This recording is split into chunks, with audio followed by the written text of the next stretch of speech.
¿Cómo está, estimado? Hola, Tantos lunas que no nos veíamos. Ahí está el inicio del programa Súper Rockero, Víctor.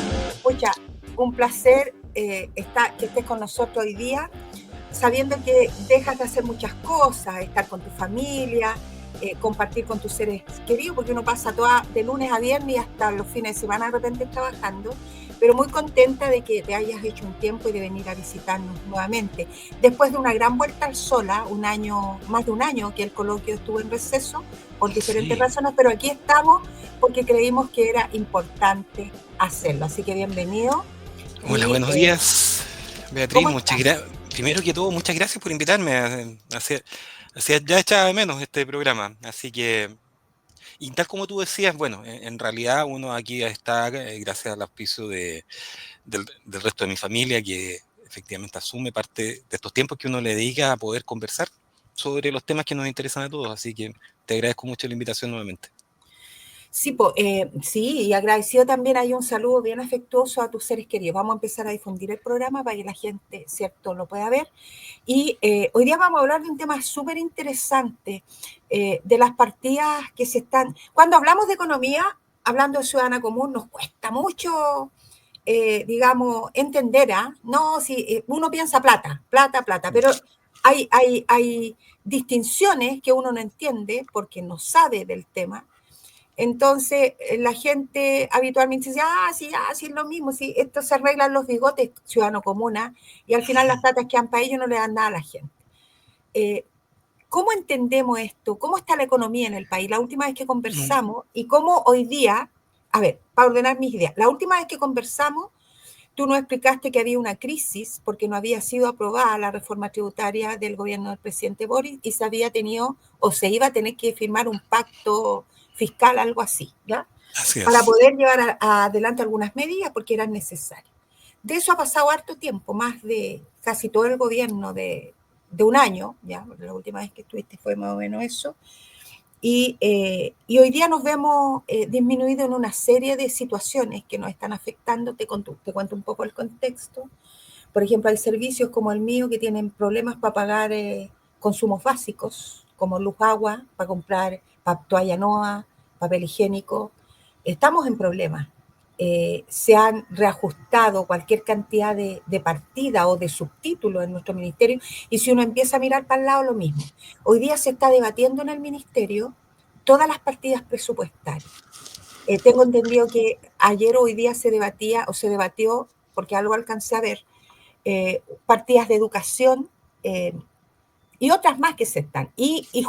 Junto a eso también la mesa del sector público, que agrupa a 16 organizaciones, entre las que está NEF, que tiene a todos los servicios públicos ahí aglutinados y que representa alrededor de 90.000 funcionarios públicos, presenta un pliego de peticiones junto a la CUT y a todos estos organismos que pretenden, cierto, mejorar salarios, que pretenden mejorar una serie de elementos que de alguna manera nos permiten mejorar, digamos, la calidad de vida. ¿Ya? Por ejemplo, la, la propuesta de la mesa del sector público se divide en tres partes, una que tiene que ver con lo económico respecto a la ley de reajuste, con el cumplimiento de desempeño, ¿cierto? Adquirido, estabilidad laboral es la otra, y compromisos del programa que hemos adquirido y que hemos estado negociando sectorialmente. Entonces, cuéntanos un poco de todo, desde lo macro a lo micro, para poder escucharte, entender y comprender esto hacia dónde va. Bienvenido, Víctor. Sí, bueno, muchas gracias, Beatriz. Mira, estaba pensando cómo abordar algo que es tan amplio en un sentido ciudadano. Sí. La primera pregunta que uno se puede hacer, ¿por qué estos temas se discuten en esta época del año? Primera cosa, o sea, ¿por qué salen estos temas de discusión presupuestaria una vez? Y para el común del ciudadano, a veces no se entiende que el financiamiento del sector público en nuestro país se discute año por año. Más allá de que hayan partidas o proyectos que evidentemente exceden la duración de un año, por ejemplo, la construcción de una carretera puede durar mucho más que, o la construcción de un hospital. Uh -huh. Pero en este caso, el funcionamiento operativo, operacional de los servicios públicos, las necesidades de inversión, se revisan en nuestro país una vez al año con una ley específica que dura un año, que es la ley de presupuesto. Por lo tanto, ya es un ritual que este trabajo empiece con la preparación del presupuesto, se discute interiormente cuáles son las necesidades. Y cuando uno dice, pero ¿por qué se discute el presupuesto? Si debiera ser todos los años igual. La verdad es que no, porque el gobierno, el ejecutivo, tiene proyectos, iniciativas específicas y por lo tanto los énfasis en cómo se distribuyen los recursos se traduce finalmente en una ley específica. Son 4 leyes que tiene cada gobierno, que es las leyes de presupuesto. Y hay un traslape, porque el primer año del gobierno de Boric trabajó con la ley de presupuesto, que fue generada en el gobierno de Piñera, y así sucesivamente, y Boric va a dejar instalada la última ley de presupuesto, que la discuten el próximo año. Pero eso ya va a ser ejecutada durante el año 2026, que es donde va a haber un nuevo periodo presidencial. Entonces, hay ese traslape, pero es un ciclo que se repite todos los años, y por lo tanto aparece en las noticias esta discusión, porque recordemos que además en nuestro ordenamiento constitucional solamente es el Poder Ejecutivo el que tiene la facultad de proponer gasto, en qué se gastan los recursos. Es decir, un parlamentario puede indicar, puede levantar la mano, decir, pero no puede imponer o no puede generar una ley que implique gastos sin que éste sea patrocinado por el Poder Ejecutivo, que en este caso es la propuesta de presupuesto que presenta el Ministerio de Hacienda y que ha recogido todas las iniciativas programáticas que los distintos ministerios están ejecutando. Y ahí empieza la discusión democrática. Y vimos pasar hace un par de semanas la discusión en la Cámara de Diputados y en la semana que está recién terminando la discusión en el Senado, en este sistema de 2 cámaras. ¿Y qué se produjo, por ejemplo, en la primera? Varias cosas que llamaron la atención y hay varios hitos que generalmente van quedando en la retina de los medios de comunicación cuando se discute el presupuesto. Algunas discusiones respecto al presupuesto de defensa, ¿no? Por ejemplo, el planteamiento del comandante Javier Durriaga, que planteaba que con estas cuñas que marcan y marcan la agenda pública, cuando dice, con el presupuesto que nos están asignando solamente financiamos el 23% del personal del ejército. Cosa que evidentemente ha explicado que cuando tenemos partidas ejército permanente, profesional y los voluntarios del servicio militar, desmitifica esa afirmación, pero claramente genera una cuña que marca la discusión, por supuesto. Ahora, cuando hablamos de la discusión presupuestaria, ¿tiene alguna relación con la vida cotidiana de las personas? Por supuesto que sí, porque cuando estamos discutiendo el presupuesto estamos hablando partidas de salud, la situación que tú me mencionabas respecto de tu servicio o el ministerio donde tú eres dirigente gremial, y tiene también que ver con, o sea, si uno va hacia el gremio de la salud, se encuentra con que efectivamente es tradicional que en esta época del año se tensione el funcionamiento de todo el sector primario y los hospitales, precisamente por la falta de recursos para financiar insumos y prestaciones que tienen que seguir prestando de manera continua durante el año. Dicho en buen chileno, no alcanza la plata. Entonces, ahí empieza la discusión respecto de si han sido eficientes en el gasto o hay un aumento de la demanda, hay cosas que no están siendo previstas. Entonces, esa discusión es válida, es legítima y además acá se resuelve de manera democrática. Pero ¿qué se ha estado produciendo? Déjame juntarlo con otro fenómeno. Si usted hace 2 semanas atrás salió de la Cámara de Diputados un proyecto de acuerdo, se aprobaron las principales partidas, pero quedaron varias suspendidas. ¿Por qué? Porque la oposición con eso mandaba algunas señales quitándole el presupuesto, por ejemplo, al Instituto Nacional de Derechos Humanos, quitando las partidas de los SLEP, los sistemas locales de educación pública, quitando partidas del programa Mejor Niñez. El Entonces, SAE, por ejemplo. entonces tratan de hacer un punto político sobre algo que tiene que ver con el funcionamiento. No me cabría en la cabeza que un servicio quedara sin financiamiento solamente por ese tipo de discusiones. O sea, se podrá discutir respecto de si es más o menos eficiente. Pero para estos efectos, cuando se presenta la ley de presupuesto, hay un balance sobre la ejecución que han tenido en el año anterior, sobre la eficiencia, y además el Ministerio de Hacienda regularmente hace evaluación sobre el funcionamiento de sus programas. Pero todo se junta en este momento que se discute, porque es el momento donde el parlamentario, que como te decía en un principio, no tiene posibilidad de instalar un gasto, lo único que le queda decir, oye, yo voto, pero si ustedes consideran que falta más recursos acá. Esto funciona bastante bien cuando hay bloques grandes y ordenados de gobierno y oposición, porque los grandes negociadores se ponían de acuerdo y esto era mucho más estable. Pero hoy día, que tenemos un alto nivel de fragmentación, con un aumento en el número de partidos y en el número de parlamentarios independientes, se produce que para dar la sumatoria de votos empiezan a verse varios considerando y sale con la ley con una lista de supermercados. O sea, primero con varios bloqueos que tuvieron que ser resueltos en el Senado, pero además con algunas peticiones adicionales que en algunas rayan en lo inconstitucional, porque efectivamente implicaban gastos. Pero, por ejemplo, por nuestro algunos casos, en la ley, en lo que salió de la Cámara de Diputados, salió alguna indicación de que todos los parlamentarios, el presidente de la República y los ministros tenían que hacerse test de droga. Suena raro, pero al final quedó instalado ahí en el protocolo, ya, ok, vamos a aprobar el presupuesto siempre y cuando se haga esto. Y en otros casos... Disculpa, Víctor, que te interrumpa. Sí, O sea, que sean como tira y afloja. Es muy claro, importante que la gente sepa, y disculpa que te interrumpa, por favor, por favor, puede hacerlo, Víctor, sin duda. es muy importante que la gente sepa que empiezan estos tironeos.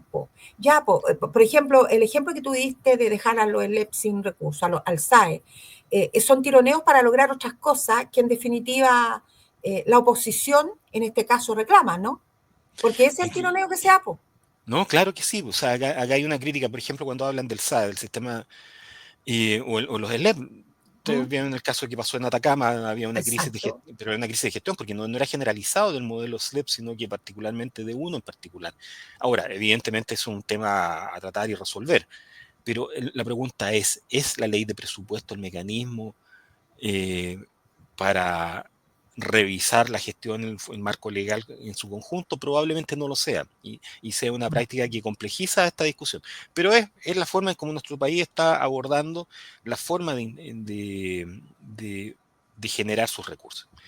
Y lo cierto es que también hay que tener en consideración de que para esta ley de presupuesto estuvo marcada también por una limitante de entrada. Por ejemplo, con respecto al presupuesto original que se había planificado, las últimas noticias económicas fueron indicando que era prudente reducir el gasto, y ya el mismo ministerio el Ministerio de Hacienda tuvo que entrar a la discusión indicando que iba a reducir gasto en 650 millones de dólares, que no es una pequeña cantidad de dinero. ¿Por qué? Porque efectivamente cuando uno hace el presupuesto es lo mismo que el presupuesto de una familia. Yo planifico para el próximo año que voy a tener tantos ingresos fijos, probablemente uno que otro ingreso variable, y tantos gastos. Pero cuando empiezan los gastos, a acceder a los ingresos, evidentemente hay que tomar alguna medida, porque o salgo a endeudarme para poder balancear lo que ingresa con lo que gasta, o reduzco el gasto. Y eso hoy día pega en la ley de presupuesto. O sea, si la proyección de crecimiento que tenía al inicio o a finales del año pasado el gobierno tuvo que ajustarse a la baja, es primero es una señal de transparencia, de realismo, pero también hay que hacerse cargo de estas limitantes, porque si tengo todas estas necesidades, todas importantes, ¿dónde reduzco? ¿O dónde limito? Porque además, lo que uno escucha en cada una de las áreas es que necesitan más recursos. Evidentemente, se requieren más recursos para salud, que son las grandes partidas del presupuesto. Salud, se requiere más recursos para educación, se requiere más recursos para defensa, entendiendo defensa, no solamente las Fuerzas Armadas, sino que carabineros e investigaciones. Y, entonces, si detrás de eso, ¿cuál es? ¿Por qué son tan importantes todas esas? Porque ahí están el foco de las prioridades de las prestaciones públicas y el foco de las prioridades ciudadanas. Mm. Educación, salud y seguridad. Oye, Pero eso, una consulta. Mira, antes que continuemos, vamos a saludar a don Marcel. A Claudio Marcelus Miranda dice, buenos días, dama y doctor, escuchando en sintonía virtual. Y él después coloca, gracias por darme la bienvenida para aprender en el tema económico de salud. Un gusto. Él me da la idea que es del sector salud. Bienvenido, don Claudio, y gracias por participar en nuestro programa. sí, por Eh, supuesto. mira, otra pregunta de ciudadana común, ¿no? Para seguir un poco en el análisis. ¿Lo ha hecho bien o mal el gobierno? Porque en materia económica, y yo te lo pregunto desde ciudadano común, porque nunca en el sistema público habíamos visto que nos faltara plata para pagar los consumos básicos. Po. No, de hecho, sí. No Bueno, teníamos plata para comprar papel higiénico. O sea, hoy día tenemos funcionarios que de su casa llevan papel a la oficina. Y sí, eso no, es sin duda. un movimiento ilícito para el Estado. No sé si lo estoy diciendo bien, estoy hablando de ciudadana común. Estimado. Entonces, Técnicamente está absolutamente lo cierto. ¿qué pasa con el pacto fiscal? Por qué tanta...? Y, no, y lo peor de todo, y te lo digo honestamente, que todos los ajustes lo han hecho en las partidas del subtítulo 22, por ejemplo, en educación, donde es plata, plata para moverse, por ejemplo, Claro. de la Viático, capacitación de los trabajadores, que por ley está. Entonces, es un tema complejo y tú lo vas viendo en todo el sistema público. Entonces, ¿qué hacemos ahí? O sea, yo nunca en los veintitantos años que llevo en el servicio público, Víctor, y te lo digo de corazón, nunca había visto esta miseria franciscana, ni siquiera franciscana. Y eso atenta indudablemente contra la dignidad de los trabajadores y sus familias, y que son todos los ciudadanos de este país. no, Eso sin quería duda. para desahogarme. ¿Eh? Mira lo que dice don Clau Marcel. Ya, de ahí vamos a poner la pregunta de don Clau Marcel para que después le des un espacio. Sí, por Continúa y supuesto. después la coloca. ¿Ya? Sí, bueno, son dos cosas que se discuten ahí. No sé son dos cosas que se discuten ahí. O sea, las grandes partidas para financiar la operación de los servicios públicos y las prestaciones que se le dan a la ciudadanía. Y lo otro, las condiciones de los trabajadores del sector público, que además vienen en una discusión separada. O sea, eso no se vota, el presupuesto no implica, por ejemplo, la discusión que viene ahora, que es la del reajuste del sector público y de las modificaciones de las condiciones de estabilidad y todo lo que está en el petitorio que hizo la mesa del sector público. Son dos momentos parlamentarios de discusión distinta. Entonces, ¿qué es lo que está saliendo esta semana? Es la discusión del presupuesto. Efectivamente, a modo de resumen, se restituyeron aquellas partidas que habían sido vetadas, porque no tiene otro nombre, han sido vetadas en la Cámara de Diputados. Por ejemplo, se ha repuesto partidas para el Ministerio de la Mujer, para el Ministerio de Cultura, para el Sistema de Mejor Niñez, donde está el Ministerio de Desarrollo Social, el Ministerio de Educación y otras entidades involucradas. Eh, Se han repuesto partidas específicas, o sea, al Instituto Nacional de Derechos Humanos se le repone, pero eso es con una discusión y una negociación en donde efectivamente ahí el rol de los parlamentarios es el momento en donde buscan ver si efectivamente los servicios están cumpliendo con su rol, si lo están haciendo de manera eficiente. A veces no lo hacen de la mejor manera, pero hay algunas peticiones. Y por otro lado, como te decía, el efecto de la fragmentación que hace que hoy día sea mucho más difícil poder lograr mayorías unitarias cuando efectivamente cada parlamentario quiere llevar agua para su molino. Evidentemente cada parlamentario se debe a sus electores, pero cuando esto se ordenaba a través de bancadas parlamentarias mucho más robustas, el ejercicio era un poco más simple y era más fácil hacer grandes negociaciones y más nítidas respecto de cuál era el sello que se deseaba imponer en una discusión.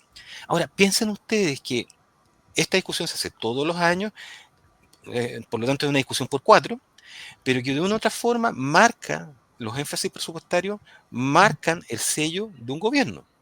Porque no es lo mismo la forma como el gobierno anterior marcó sus prioridades respecto a cómo se actual. Ahora, las partidas presupuestarias son las mismas, solamente que es como una ecualización, en donde efectivamente cuánto le da más a uno o a otro, es la diferencia que efectivamente un ciudadano puede apreciar entre el sello de un gobierno y otro. Por eso es que es importante esta discusión. Y por eso es importante los resultados que están teniendo. Ahora, pero no es la única discusión que se está dando, como tú me mencionabas, por ejemplo, yo te hablaba del pacto fiscal que era necesario, claro, porque necesitamos para poder tener un mejor presupuesto más recursos. y eso significa recaudar más, no al contrario. Pero ¿qué se ha dado? Se dio una discusión en donde efectivamente hubo mucha resistencia a poder aumentar los impuestos y más bien se pactó eh, en cómo reducir las fugas que pueden haber. Entonces, salió la ley de cumplimiento tributario, que va a entrar en vigencia, ya está entrando en vigencia gradualmente lo que se acordó, pero de una otra forma empieza a ver como, en vez de aumentar la recaudación, es empezar a poner tapones en donde había fugas o puntos grises en donde no se estaba recaudando donde debiera recaudarse. El tema es a quién afecta o a quién le incide este tema de la ley de cumplimiento tributario, pero tiene algún sentido importante, porque de una u otra forma se hace cargo de, por ejemplo, la ley de cumplimiento tributario va a ser muy bullado el efecto que va a tener sobre toda la gente que ha empezado a hacer desarrollos de ventas por Internet, que no estaban reguladas, pero que a la Ya, larga es injusto con respecto a quien tiene un localcito o un pequeño local claro. físico. Entonces, hay algunas señales que están pasando, pero, Mm, pero no se está resolviendo, y vuelvo a un año atrás, a la misma discusión, a temas que son fundamentales. Por ejemplo, hoy día u- estamos, vuelvo a los tres temas troncales. ¿Cuáles son las principales tensiones que está viviendo nuestra economía? Es que estamos sujetos a muchas cosas que cambian al mismo tiempo, como mm, esa película coreana que ganó el Oscar hace un par de años, todo al mismo tiempo y a la vez. Estamos teniendo una transición tecnológica muy ya, disruptiva, hay una transición ambiental, lo estamos viendo con el cambio climático que no es exclusivo de nuestras fronteras, tremendo. es un fenómeno global, y también en nuestro caso una transición demográfica. Mm, Estamos envejeciendo más, hay menos jóvenes en general. Esos tres elementos son un cóctel importante. Entonces, pero cuando hablamos de transición hay una trampa, porque es como la transición democrática. ¿Cuándo terminó la transición? ¿A los 4 años? ¿A los 8 años? ¿A los 12? Es un proceso que no tiene un inicio meridianamente identificado, pero no se tiene claro cuándo terminar. Pero ¿cómo se enfrentan esas transiciones? A través de acciones concretas año a año. Por eso es que la ley de presupuesto es la respuesta para el próximo año a estos grandes fenómenos. Y en ese caso, como una de ellas que tiene especial incidencia, por ejemplo, la transición demográfica significa que hay más necesidades para pagar pensiones, porque hay más personas mayores y va a seguir habiéndolo. mm, Hoy día está la pensión garantizada universal, que se dijo que se iba a financiar con reasignaciones y de mayor recaudación futura, que hoy día no se está cumpliendo. Por lo tanto, estamos gastando más y no podemos dejar de gastar porque no se pueden dejar de dar esas pensiones. mm. Pero ¿cómo estamos financiándolas? Si no nos alcanza con lo que recaudamos, vamos a tener que recurrir a endeudamiento o a gastar nuestros ahorros. Y eso a la larga nos va a empezar a pasar la cuenta. En Ya, mira, ese tipo de cosas vamos a son los poner temas que acá, estamos vamos a poner enfrentando. algunas opiniones de nuestro, de gente que nos está siguiendo y que está poniendo su opinión en el chat. Dice, don Claudio dice, Marcelus Miranda dice, quería realizar una consulta en el tema de los recursos económicos para la salud pública. ¿Ese presupuesto es solo para considerar los gastos clínicos adentro de cada hospital público? ¿Por qué también el problema que radica, lo voy a poner aquí, el problema que radica internamente en los servicios públicos de salud? Es la gente que trabaja ahí, ya que hay problemas muy complejos en los tratos a los pacientes, ahí también hay algo que arreglar, plantea él. Y también tenemos a la Flor Oyarzo, que de Punta Arena, que dice, gracias por informar, estamos muy desinformados de las realidades, hace falta la organización de los funcionarios y trabajadores, no a la inestabilidad y pérdida de derechos. Flor Oyarzo Paredes, desde Magallanes, Punta Arena, es presidenta regional del Colegio de Profesores. Y agrega, voy a colocarlas y Ujú. dice al tiro las que me han llegado, pero llevamos mucho gobierno gubernamental de distintas bancadas políticas y lamentablemente siempre hay una brecha muy larga en el ámbito de la salud pública en particular. Ya, ahí tienes algunas Sí, bueno, opiniones. bueno, es que cuando hablamos del presupuesto también hablamos de las convicciones. Hoy día, no por, no porque ya no sea noticia de titulares o intencionalmente no sea noticia de titulares, debemos dejar de pensar lo que está pasando en la salud pública. Mm, Inclusive en nuestro esquema de seguros. Aquí ustedes saben que en lo que le toca al ciudadano, visto desde la lógica de la familia y de las personas, Nosotros teníamos dos opciones, un seguro público, que es el FONASA, y seguros privados. Y los seguros privados es de público conocimiento que han entrado en una crisis profunda de precios, que se tuvo que hacer una ley de salvataje al sistema de seguros privados, que redundó en un incremento de precios, y eso a la larga ha terminado traspasando más usuarios del sector público. Obviamente cada una de estas personas que son traspasadas están traspasando sus cotizaciones al sector público. Entonces, hay un aporte de las familias también al financiamiento del sector público a través Así de la es. cotización del seguro público. Si no todo es a través de impuestos. Pero evidentemente tenemos unos problemas de fondo respecto de tema estructural. Hay una contradicción bien vital respecto de cómo está la percepción de la familia, porque efectivamente hay muchos elementos que tienen que ver con la gestión. Hay muchas cosas buenas que tiene el sector la salud pública chilena, pero también mucho que mejorar en aspectos de gestión específicamente, y que redundan al final en términos visibles, por ejemplo, como las partidas que hacen visible lo que tú decías, Beatriz, respecto de lo escaso que está para poder financiar. Me imagino en algunos casos en el sector público, lo que leo algunos artículos, lo que les cuesta llegar al fin de año con medicamentos o programar intervenciones, etcétera. Pero, ¿cuál es el fondo que tenemos acá? O sea, hay una exigencia de eficiencia, pero también hay cambios que están sucediendo, porque hay una población más envejecida, evidentemente tiene demandas distintas que las que tiene una población con una pirámide poblacional demográfica distinta. En este caso, hay más enfermedades asociadas a la vejez, hay una sobrevida que es una gran noticia, pero que también trae consecuencias e implicancias para las prestaciones, que en este caso, mayoritariamente sobre el 85% de la población es asumida por el sector público.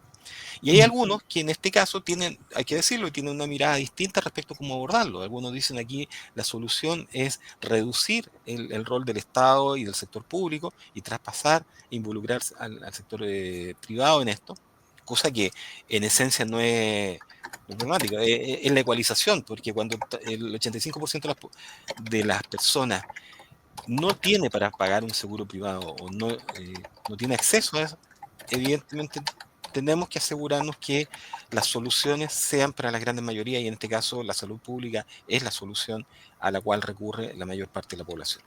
Sí, Y se acumulan de manera creciente y van cambiando las necesidades. Entonces, hay un proceso, de las tres transiciones que mencionaba, aquí nos pega la transición demográfica, y también lamentablemente todavía no nos pega del todo en el sector público la transición tecnológica y la erupción tecnológica adoptada plenamente.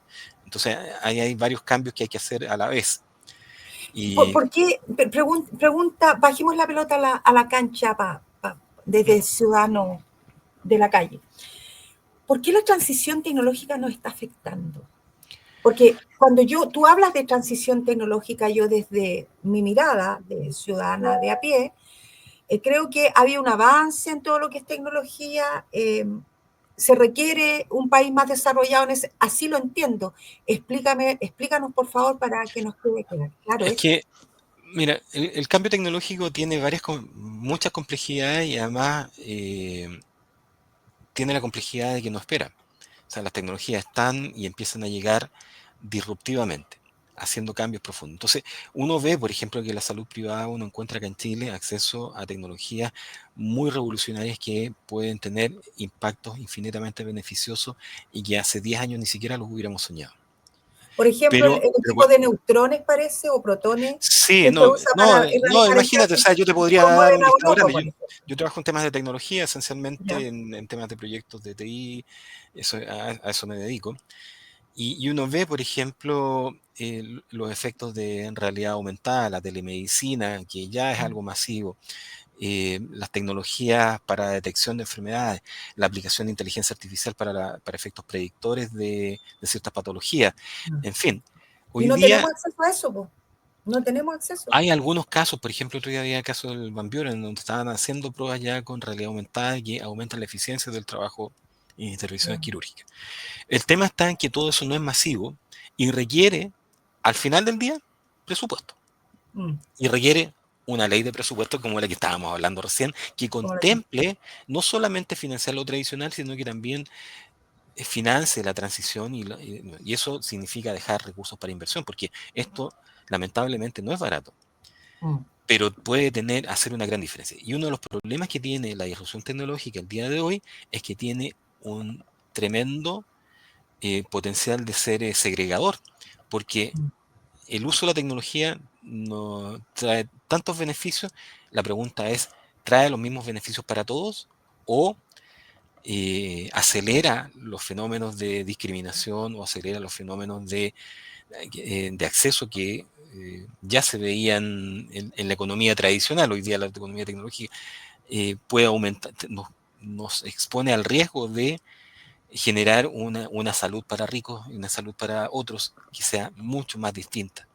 mm. Y esos son los temas emergentes y que se traducen en respuestas de política pública y las Y en respuestas de plata. política pública en presupuestos concretos para poder abordarlo.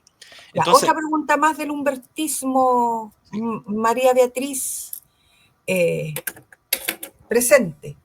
Oye, mira, ¿cómo afecta el medio ambiente en la economía?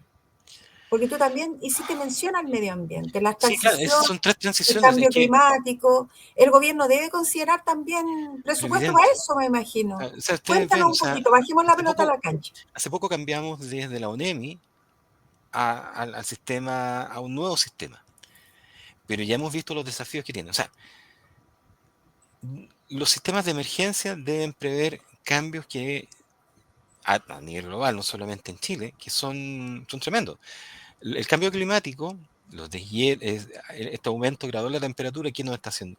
Nos impacta en nuestra agricultura, nos impacta en nuestros recursos hídricos, nos impacta en el número de incendios, nos impacta en fenómenos de lluvia inesperada, que aquí no han sido este año, pero vean el caso de España con las danas en la costa mediterránea. O sea, no hay sector del mundo que esté protegido ante eso y va a significar, el cambio climático no es solamente una teoría, tiene un impacto concreto en la vida de los ciudadanos a través de esto. Y esto demanda, lamentablemente, se traduce en una ecuación que requiere más recursos de emergencia. Entonces, Mm, veamos el caso reciente, los tremendos, los terribles incendios en la quinta región, mm, la cantidad de personas. Entonces, son fenómenos que nos estamos acostumbrando a ver con mayor recurrencia, o sea, cada 2 años. Entonces, ¿cómo se combate con mayor predicción? Hay herramientas para hacerlo, sí, pero requieren recursos. Entonces, esto que cuando uno dice la transición de sustentabilidad, ¿cuándo hay que hacerlo? O sea, ¿cuándo cambiamos el modelo? ¿Cuándo dejamos de usar centrales a carbón? ¿Cuándo dejamos de mm. usar combustibles contaminantes? ¿Cuándo Oh, cambiamos a electromovilidad? No hay una fecha exacta y ahí vamos chuteando la pelota para adelante. El problema es que el no tomar decisiones solamente aumenta el costo futuro. mm, mm, Y quienes están hoy día, estamos en lo que está, nuestras decisiones de hoy, lo que están haciendo es traspasarle un problema mayor a las generaciones que vienen. así Entonces, es. por eso es que cuando discutimos de economía concreta año a año, tenemos que tener en vista no solamente lo que estamos haciendo para bien llevar el próximo año, sino que también para ver cómo nos hacemos cargo de estos fenómenos de transición, que tal como te digo, o sea, tienen la trampa de que como dicen, es que como no es urgente, como que no tenemos Claro. que resolver los próximos años, chutemos para adelante. Y cuando la política eh, se enfoca demasiado en el corto plazo, también deja de tener respuestas a estas preguntas de largo plazo. Y ese es uno de los desafíos que tiene nuestro país. Oye, mira, yo estoy fascinada con esto, ¿ah? Yo te digo honestamente, aún no me cuenta entender todo este cuento. Pero ¿por qué estoy fascinada? Porque es importante que hoy día se deje precedente. Lo que nosotros, y voy a volver a la función pública, al pliego de peticiones que yo te mandé para que le echara ahí una miradita, yo Ujú. me imagino que lo habrás visto, Sí, por supuesto. porque este tema que nosotros pedimos, que es súper importante para los trabajadores públicos, que también tiene impacto en el sector privado, porque tú sabes que este reajuste no solamente para los que se rigen por el estatuto administrativo, sino que por el Código del Trabajo, por la ley de municipalidad, etcétera. Entonces, qué bueno saber que en el Congreso no solamente se discute este tema en particular, que es el reajuste salarial, y que lo vamos a ver después para que nos des tu opinión, qué te parece y cómo lo ves tú, ¿ya? Sino que además se discuten estos otros temas que están invisibles y que se cruzan con, y voy a decirlo literalmente, el aprovechamiento político de algunos sectores políticos que sacan una cosa para comprometer otra. O sea, qué bueno saberlo, porque habitualmente uno no ve esto, no es de digerimiento habitual, Víctor, Sí. no es una cosa que la gente maneja y diga, no, no. Lo otro, ¿cuál es el impacto? No sé si lo dijiste en algún minuto, porque estoy aquí multifacética haciendo varias cosas con el programa, conduciendo, escuchando. Me hace falta latina. Ligerito a volver. ¿Cómo afecta este pacto fiscal el no haber aprobado la reforma tributaria? Porque eso tiene un gran impacto en todas estas políticas públicas y partidas de presupuesto que deberían darse. Tiene impacto. Bueno, el efecto concreto es que hubo una disponibilidad menor de recursos que en la discusión presupuestaria este año. Concretamente eran 650 millones de dólares menos. ¿Y por En- qué? ¿Por qué? ¿Cuál es la razón? ¿Es porque no Porque, quieren?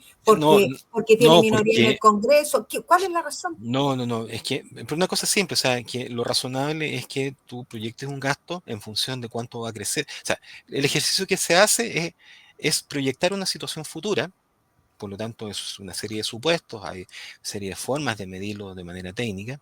Entonces, en este caso, te dice, mira, nosotros proyectamos que vamos a crecer a un 2,5% el próximo año. Ya.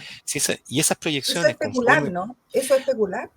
no, hay ciertas formas que lo... Mira, Ya. hay varios métodos predictivos que Ok. los economistas manejan que efectivamente se acercan bastante a la proyección real. Pero no siempre se dan esas predicciones. Por ejemplo, hoy día el escenario de Medio Oriente o el escenario de Rusia y Ucrania, que pueden ser muy lejanos y tan ajenos a nuestras vidas diarias, puede afectar la economía global, sí, un potencial conflicto entre China y Estados Unidos, Mm. no militar, sino que económico, también puede afectar. Entonces, no todo, cuando uno hace un pronóstico a futuro, no todas las variables son conocidas y calculadas y pueden suceder eventos que mejoren o empeoren las proyecciones. Cuando las proyecciones empeoran, uno lo que va haciendo, en la medida que se acerca a ese plazo futuro, va teniendo la posibilidad de proyectar de mejor forma porque ya es como cuando va viendo la luz al final del túnel y va empezando a mirar qué va a pasar en el futuro y proyecta mejor. Mm. Y lamentablemente hay dos variables que inciden mucho en nuestro país, la inflación y Ya. el crecimiento proyectado. Ya. El crecimiento proyectado que es la Hagamos suma de... distinciones, Sí, eh, Víctor. claro, mira, ambas están, Entenderlo. hay una relación, no son variables independientes, o sea, una no funciona el crecimiento por un lado y la inflación por otro. Cuando hay mayor crecimiento, hay mayor actividad económica y sube los precios y por lo tanto sube la inflación.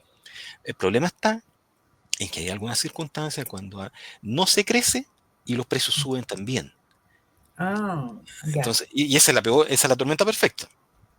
Entonces, ¿qué se ha producido?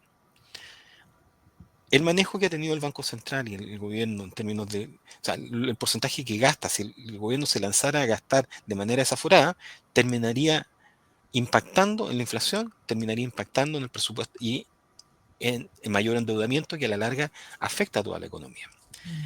Entonces, en este caso, eh, si la proyección de crecimiento, que es la suma de cómo se van a comportar todos los sectores económicos, minería, energía, servicios, comercio, etcétera, eh, nos dice que no vamos a crecer tanto como esperábamos, tenemos que ser responsables y no podemos decir, bueno, es como la lechera, no podemos gastar, es como que empiezan a gastar antes de que tener la plata en el bolsillo.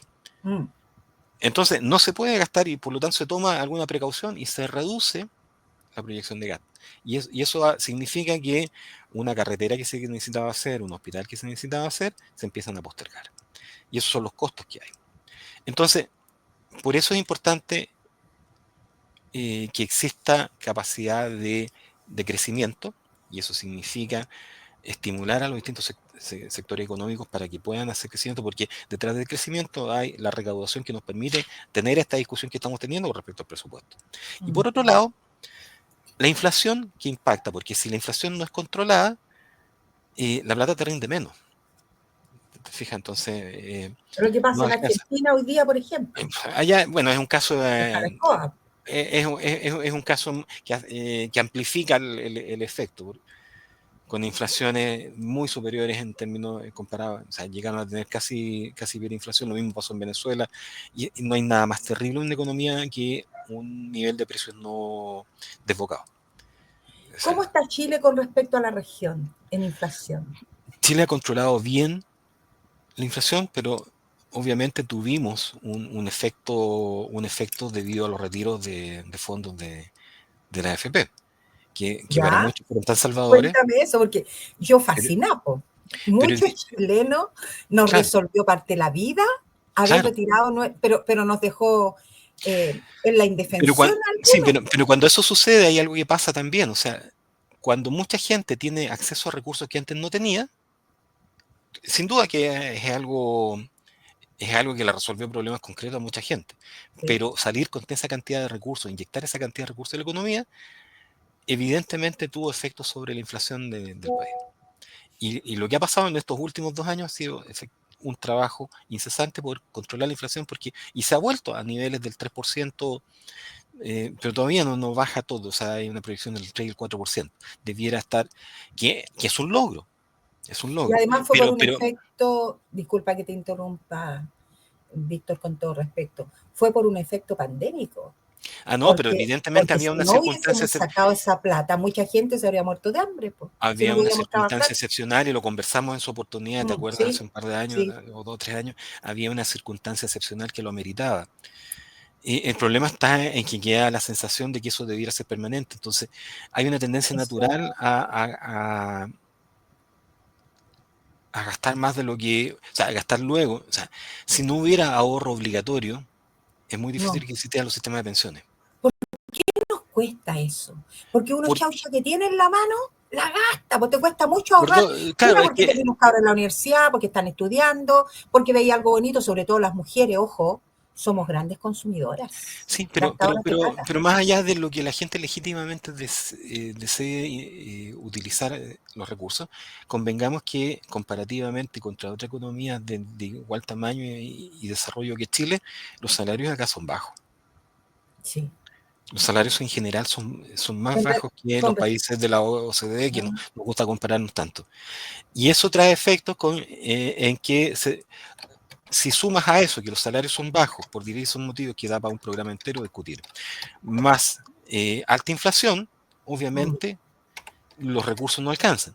Y cuando habla uno de inflación, es bastante frío hablar de 3%, 4% cuando uno va a un negocio a comprar los bienes de la canasta básica, percibe que efectivamente esos porcentajes no le cuadran. Mm. Entonces, hay que trabajar en la pedagogía política y explicar por qué se producen estos efectos y cómo está todo relacionado una cosa con otra. Porque Oye, así uno comprende que saludamos las decisiones personales no solamente traen bienestar o problemas personales, sino que también afectan al colectivo al y a la colectivo. ciudad, Ya, y a la mira, ciudadanía de la ciudad. saludamos desde Andime dice a Pili Silva, está saludando desde Andime de Prof. Coyhaique. Fíjate, es bastante lejos de acá, dicen. Sí, Bienvenida, estimada, un abrazo fraterno en la distancia. Ya, vamos al pliego de peticiones de la mesa del sector público, porque hemos hablado de todo un poquito, pero créeme que para nuestro entendimiento ha sido fantástico. Me gustaría que hiciéramos un programa sobre el endeudamiento. Tú que eres lo por que supuesto, implica, yo creo que es un buen tema. ¿Quiénes son los que más se endeudan? ¿Quiénes son? Yo creo que son buenos temas para sí, podemos analizar a preparar algo futuro, al respecto. ¿cierto? Desde la economía. Ya, Sí, cuéntame sobre el pliego de peticiones de la mesa del sector público. ¿Qué sí, mira, incidencia bueno, tiene para el común lo- ciudadano y cómo afecta? sí, volvemos a los ciclos tradicionales de la política pública. Decía, están las normas generales, las leyes que se discuten durante todo el año, pero hay 2 momentos en el año que se discuten cosas que se repiten todos los años. Una, que es la ley de presupuesto, en donde se ven todas las partidas de los gastos operacionales, pero en esa ley de presupuesto no se ve el presupuesto de las partidas de recursos humanos, los sueldos de del empleo Mm, público. ya, Eso se discute aparte. ya. ¿Te fijas? Entonces, por eso es que estamos hablando de dos discusiones distintas. Porque ya hay una norma, o sea, primero, insisto, en esto solamente el Ejecutivo es el que tiene la capacidad de definir una propuesta y la lleva al Parlamento y las dos cámaras sale después de una discusión democrática, sale un resultado. Acabamos de salir del resultado del presupuesto, afortunadamente se restituyeron partidas esenciales que habían sido bloqueadas en la Cámara de Diputados y se logró un presupuesto que establece un crecimiento del gasto público en un 2,7%. Hasta ahí el resumen. Pero queda esa patita pendiente que es el reajuste del, del, Del salario. del salario público. 3% es lo que estamos... Ahora, ¿piensa ustedes que pedir un 3%? Sí, hay dos formas de pedirlo, 3% real o 3% nominal. Mm. Eh, ¿Cuál es la diferencia entre ambos? Mira, El 3% nominal es cuando tú lo pides, si dices 3% te va a subir un 3%, pero si la inflación es un 3%, lo que nos están haciendo es simplemente mantener el precio el valor de los salarios. ¿Por o sea, lo qué? que tú me estás diciendo es un 2,7 y nosotros estamos pidiendo un O sea, 3. el ¿Cómo bajamos? 2,7%, ¿Cómo no, entender eso? ¿Cómo lo el, do- entiendo? el 2,7 fue lo que se logró del aumento del gasto público en general. Y Ya. es un indicador porque ese 2,7 significa que en términos reales el presupuesto va a crecer el gasto en un 2,7%. Ahora, ¿eso significa que va a crecer un 2,7 el empleo público? No el salario público, no necesariamente. Se va a negociar. Pero pensemos que hay dos cosas que negocia cuando uno negocia un reajuste de sueldo. Mantener el valor adquisitivo de tu salario, porque si uno recibía 100 Mm. y la inflación es un 10%, a la vuelta de un año, ese 100 que tú tenías no te va a alcanzar para comprar lo mismo, No. ¿cierto? Entonces, Mm. por lo tanto, un tema es lo que cuando uno ve un reajuste real, es que tú te aseguras de que te van a subir el sueldo equiparado, compensada la inflación y un reajuste efectivo. Mm. Y en otros casos simplemente el reajuste te alcanza para compensar los mayores precios, que es el reajuste por inflación. ¿Ya? Entonces Ya, son mira, dos aquí hay fenómenos.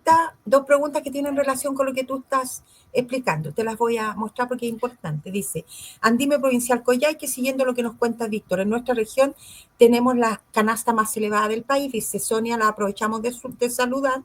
Después dice, ¿cómo veremos el beneficio con el reajuste? Si una docena de huevos hoy vale 5.000, por ejemplo, y hace 2 años, dice, valía 3.500. Ahí ella como que pone el ejemplo que tú estás tratando de graficar, ¿no? De Sí, en bueno, venir. yo, empatizo desde el punto de vista que yo vengo de zonas extremas, pero para el otro lado, yo soy ariqueño de nacimiento y El crecimiento, otro así extremo que, del país. pero también vivíamos lo que era los efectos de vivir en una zona extrema, con el agravante que los niveles de conectividad y comunicación en las regiones de Aysén y Magallanes siempre las ha hecho mucho más aisladas porque los costos de flete encarecen toda la producción y además las dificultades climáticas evidentemente hacen que no se disponga de verduras y frutas de la misma forma que acá en la zona central. Entonces es algo que no se percibe esa diferencia.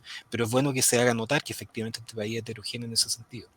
Mm. Entonces, en algunos casos, las zonas extremas han tenido históricamente algunos beneficios que se hacen cargo de eso, pero cada vez han ido a la baja y tal vez más homologándose a estatus generales respecto de situaciones de beneficio específico de zona aislada. Mm.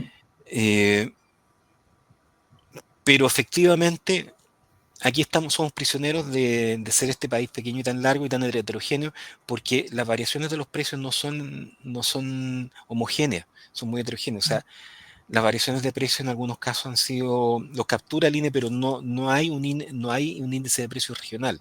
Por lo tanto, aquí, de una u otra forma, la discusión que se dé y los resultados de esta discusión eh, son iguales para todo el país, salvo algunas partidas específicas que son algunos beneficios exclusivos que se dan en zonas extremas, como Ah. compensatorias de esta diferencia. Pero en general, cuando vemos, por ejemplo, si ustedes salen a buscar en Internet, ¿existe un IPC regional? No existe. Mm. No existe. O sea, se hace una Es, sola medición. es Por lo macro, tanto, ya. entonces es como decía Barra, este tema de los promedios. Yo tengo 2 panes, tú tienes un consumo per cápita, tú tienes 2 panes, yo tengo 0, consumo promedio, un pan cada uno. Y eso no es Mm. así. Mm. Esas diferencias no se perciben cuando hay promedio.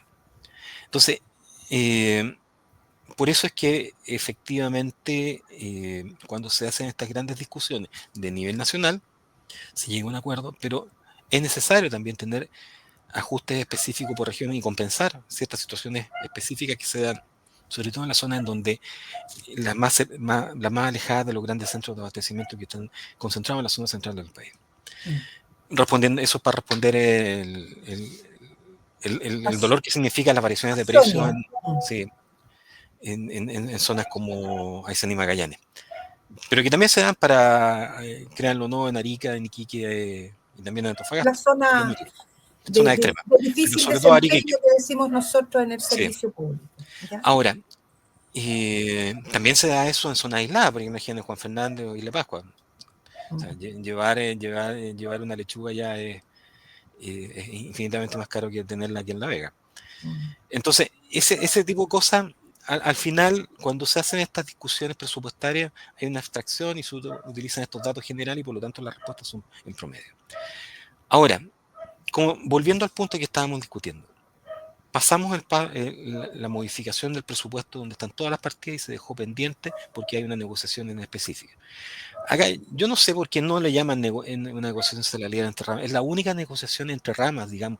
O sea, todo el sector público negocia en esto. Es la única negociación de salario masiva que abarca a distintas instituciones. Solo la unidad no era invencible Sí. por Víctor. Esta es la única, o sea, por ejemplo, es que cuando se discute, por ejemplo, la negociación sindical interempresa, en el Código del Trabajo esto no existe.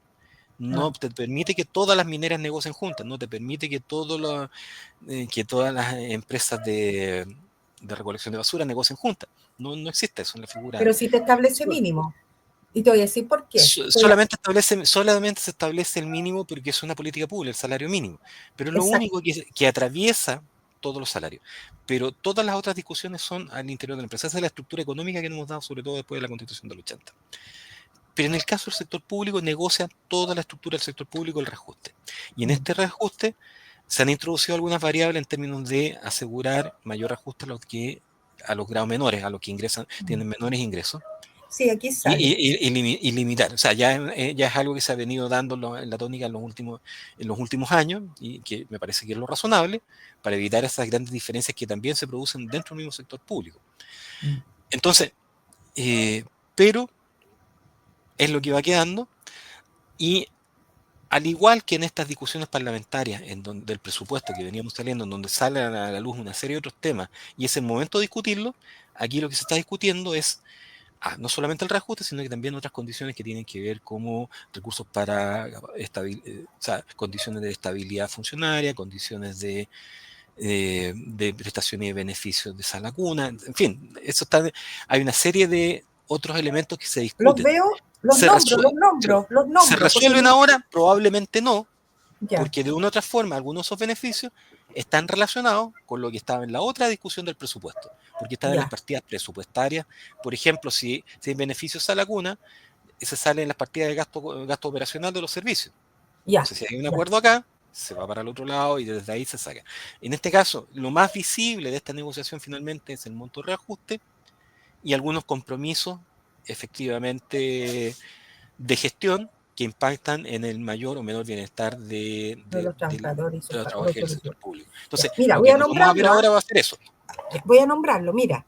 Remuneraciones mínimas del sector público. Se ¿Sí? establece para el estamento de auxiliares un mínimo de 555.000 y fracción, Sí. administrativo 618.000 y fracción y técnico 658.000 y fracción.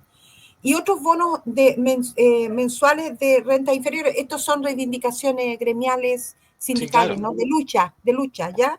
Aguinaldo navideño, aguinaldo para los sueldos más altos, para los más bajos, aguinaldo de fiestas patrias, para los más altos, para los más bajos, bonos de escolaridad, que me imagino que se discuten en otras partidas también, lo que tú estás relacionando, Sí, ¿cierto? es que todos esos son rentas y beneficios que van en las partidas que se discuten ahora, que es un Ya, subtítulo específico del ya, presupuesto que es por nombrarte algunas, ya. claro. Entonces, para volver al punto, ¿por qué esto no quedó resuelto en la ley de presupuesto? Porque la decisión ya desde recuperar la democracia es que la discusión democrática se divide en dos. Todas las partidas del presupuesto y la partida de remuneración y beneficios en otro lado.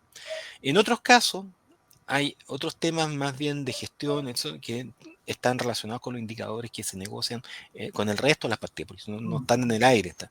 Entonces, mm. por eso son dos momentos en el tiempo. Entonces, ¿qué va quedando en el año? Discutir la negociación del sector público, y ya con eso tendríamos todas las herramientas para que el próximo año se haga la gestión. Piensen que este ya es el último año de gestión del gobierno del presidente Boric. Entonces, Así ¿qué es lo es. que podemos esperar?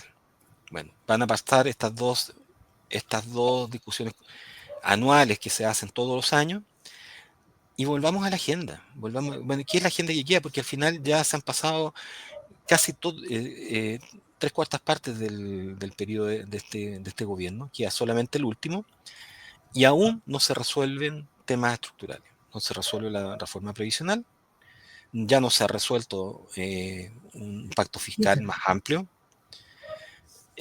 Hay discusiones más bien respecto de cómo se hace más eficiente nuestro sistema de de inversiones, y la permisología que está tanto en discusión, para ver cómo se estimula la economía.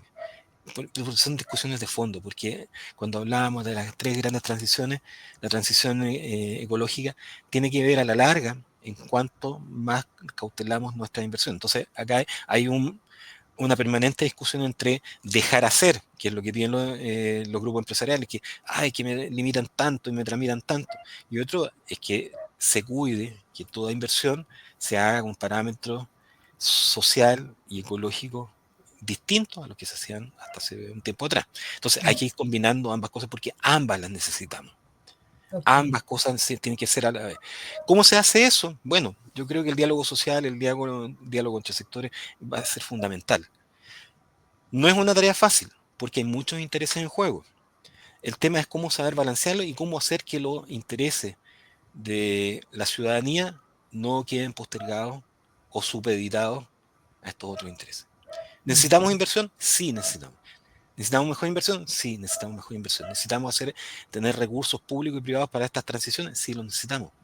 Pero tenemos que tener la sabiduría suficiente para balancear cuánto controlamos, cuánto somos capaces de empujar estas decisiones de largo plazo en un contexto en donde lo único que se está valorando es el resultado de corto plazo. Ujú. Y eso pasa en lo político, en lo electoral En todos y lo lados. ciudadano. Sí. Mira, voy a mostrar acá lo que dice la Sonia Miranda Delgado. Dice, el incremento de porcentaje de esta zona está congelado, ella es de Coyhaique, ¿no?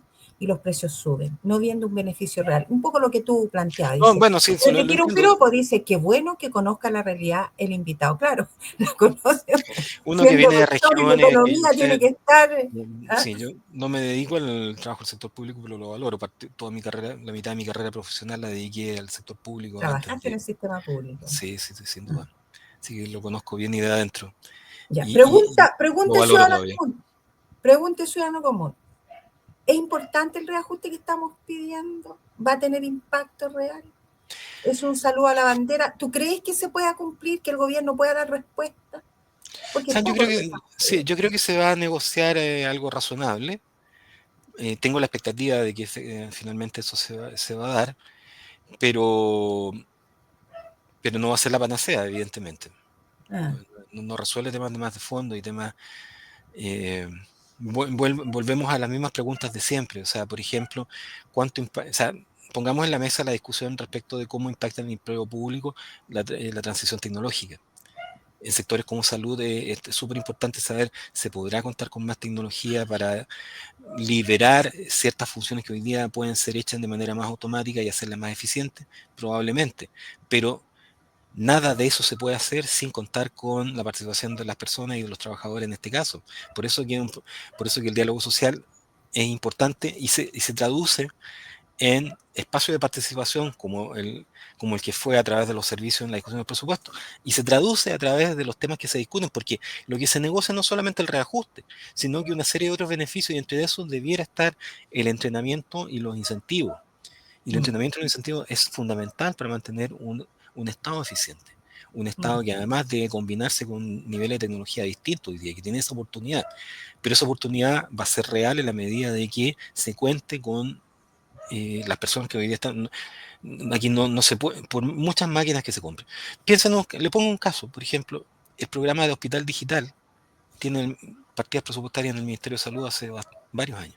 No Y pasa no es nada. masivo, porque no hay una gestión del cambio adecuada, ni hay una comprensión respecto al impacto de la tecnología que haya involucrado masivamente o se haya imbricado con las prestaciones actuales. Entonces, gestionar la tecnología a gran escala se puede. Yo sé que se puede porque trabajo en eso, pero no es tan simple. Y la gestión del cambio es un tema que implica mucho diálogo, implica mucha pedagogía, implica decisiones valientes también a tomarlas e implica hacerse cargo de los efectos de esos cambios también. Porque de otra forma implica tener que entrenar, reentrenar y reasignar funciones eventualmente en algunos casos, y eso es una discusión más de fondo que hay que dar. Sí, mira, hay una opinión interesante que coloca Andrea Cavada Vera, dice Andime Dep, ella es de la Andime de la Dirección de Educación Pública. Qué bueno que los colegas siguen y se entusiasman, ¿no? Yo me alegro y los felicito. Dice, buenísima la exposición, el funcionariado en general no tiene posibilidades de contar con una explicación concreta del origen y composición del presupuesto. Por eso te invitamos, porque hay que meterse en el ADN de esto para poder Sí, entenderlo. claro. Es por eso que el diálogo social y el resto de los beneficios de incentivo económico. Saludos, Andrea Cavada. Gracias, Andrea, por seguirnos, y dice, son importantes de entender. ¿Ya? Oye, llegamos Hoy ya sí, al final del programa, se nos hizo corto, pero yo estaba un mirando, inicio de contar con tu gran asistencia acá. Eres una persona ilustrada en el tema, y qué bueno que puedes bajar la pelota a la cancha para que nosotros, simples mortales, simples Marías como yo, María Beatriz, podamos entender esto. Tenemos otras virtudes, obviamente, otras habilidades, pero no sin esta duda. cosa de la economía que nos complica bastante. Así que No, yo agradecer. feliz de poder compartir, conversar y poder conversar de los temas que nos afectan a todos. Uno Sí, no vive en otro planeta, uno vive, sufre y se alegra también de de todo lo bueno y sufre todo lo malo que ahora. Esto es y por eso tengo una convicción profunda de que esto uno no se resuelve la vida solo. no, Se la resuelve en comunidades, y la vida comunitaria y la discusión y el diálogo son parte consustancial de nuestra democracia y nuestra forma de vida. Y los mejores logros son cuando todos pueden participar de los beneficios. sí. Y A mí también me estar consciente y impresiona, poder hacer y asumir todos los costos sí. de manera equitativa es importante para poder Bueno, eso me sufrir los desafíos impresiona de ti, pues, los desafíos estimado. que nos vienen. Eso me impresiona de ti, de usted, porque usted tiene, siendo economista, que son números, que es frío, que uno ve, no, los economistas, uno ve al ministro Marcelo hoy día y dice, no, este caballero lo único que piensa es en ahorrarle plata y uno piensa, a costa de los trabajadores, no sé qué más, y devuelven grandes cantidades de plata de programas que no se ocupan porque no ha habido buena implementación. Ojo, ojo, ¿ya? Sin embargo, lo que me llama profundamente la atención de ti y lo que te admiro yo, Víctor, es el profundo sentido de solidario y humanitario que tienes tú de ver la economía. No la ves como algo frío, sino como lo ves como algo social. La otra vez tú decías, tiene que haber un acuerdo entre los trabajadores y la economía, tiene que haber y los gobiernos tienen que haber propuestas que nos lleven, me acuerdo muy claro hace mucho tiempo atrás, a tener una mejor previsión, a tener una mejor salud, a tener una mejor educación. Eh, y lo humano que le pone a esto a mí me impresiona, así que yo te agradezco tu visita y que te dé este tiempo, sabiendo, insisto, como lo decíamos al principio del programa, lo ocupado que tú estás, y que además, como todos los que estamos hoy día acá siguiendo el programa, le restamos tiempo a nuestra familia, pero lo hacemos con gusto de corazón. Así que Sí, por supuesto. palabras al cierre. Muchísimas gracias a todos por este tiempo, realmente lo he disfrutado mucho. Ya pues, Víctor, nos estamos viendo. Recuerde, el próximo sábado no sabemos si hacemos programa porque voy a andar fuera de Rancagua. Voy a tratar de conectarme de donde esté. Pero les estaremos avisando. Y como siempre, el Coloquio de Mujeres es un espacio abierto que ha vuelto de nuevo a las redes sociales. Estamos haciendo intentos. Hemos generado canal YouTube para que nos siga. Así que estamos prestos, ¿ya? Esperamos que esta cosa se dé respuesta. Sabemos que no va a ser gran impacto, pero se sigue luchando desde los gremios, desde los sindicatos por las reivindicaciones sociales. que las partidas de presupuesto sean sustantivas. Sabemos que vamos a seguir teniendo problemas igual por lo que tú nos dices el próximo año, pero bueno, se hace lo que se puede. Palabra de despedida, Víctor, para que vamos cerrando el Sí, programa. muchísimas gracias. Esperemos que se cierre bien el año económico y sea mejor. Esa es la esperanza y la aspiración de... eh, Sí, pero bueno, pero insisto, esto es un trabajo colectivo y gracias por generar este espacio de conversación, porque sin duda que esto es lo que va haciendo, restituyendo el tejido social que es tan básico. Sin la ciudadanía, sin las personas, esto no sería posible y no tendría sentido tampoco. Así que así es. muchas gracias. Saludos muy claros, saludos Beatriz, el 28 nos vemos tal vez en Santiago. El 28 ha llamado a un paro nacional por este mismo tema del reajuste, así que Así ahí es. nos estaremos Bueno, viendo. que les vaya muy bien en la negociación. De Sí, verdad pues lo Dios espero. quiera, ¿no? Dios quiera. Así que nos estamos despidiendo con un programa más del coloquio de mujer. Voy a ponerme ahora a transmitir el final. Voy a tener que contratar un radiocontrolador, pero no me Sí, dan las claro. lucas, me alcanza para esto nomás. Sí, Chao, muy bien. Chao, cuídate. chao. Nos vemos. Vamos a poner el cierre, ¿no? Chao, chao. Chao, chao.